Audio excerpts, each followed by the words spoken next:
মহিলাদের স্বাবলম্বী করে তুলতে প্রশিক্ষণ শিবিরের আয়োজন ডালখোলা পুরসভা। শুক্রবার থেকে পুর ভবনে শহরের মহিলাদের ধূপকাঠি নির্মাণের প্রশিক্ষণ শিবিরের আয়োজন করা হয়। শিবিরে পুরো এলাকার একাধিক ওয়ার্ডের মহিলাদের বিশেষজ্ঞদের মাধ্যমে হাতে কলমে ধূপকাঠি নির্মাণের প্রশিক্ষণ দেওয়া হবে বলে জানান পুরপতি স্বদেশ চন্দ্র সরকার। তিনি আরো জানান, 7 দিন ধরে মহিলাদের প্রশিক্ষণ দেওয়া হবে। পরবর্তীতে ব্যবসা করতে পুরসভার পক্ষ থেকে সব রকমের সহযোগিতা করা হবে প্রশিক্ষিত মহিলাদের। এছাড়াও আগামী দিনে সেলফ হেল্প গ্রুপের মহিলাদের ফুড প্রোডাক্ট, বিউটি পার্লার সহ বিভিন্ন বিষয়ে প্রশিক্ষণের ব্যবস্থা করা হবে পুরসভার পক্ষ থেকে।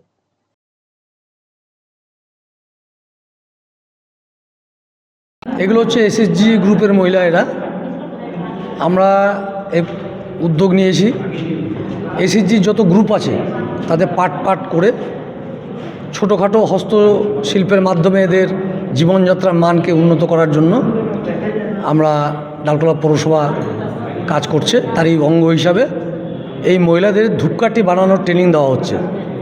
যখন এরা ট্রেনিং পুরো শেষ হয়ে যাবে তারপরে পৌরসভার উদ্যোগে এই মহিলাদের আমরা ধূপকাঠি বানানোর জন্য যা যা করণীয় আমরা পৌরসভার এন্ড থেকে আমরা করব এবং মহিলারা যাতে স্বনির্ভরশীল হতে পারে তারই জন্য চেষ্টা করছি। আমরা পাট করে ট্রেনিং হবে।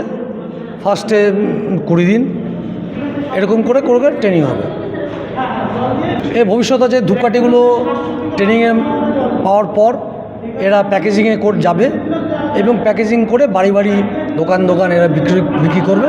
তার থেকে যা রোজগার হবে ওদের স্বনির্ভর হবে ওরা।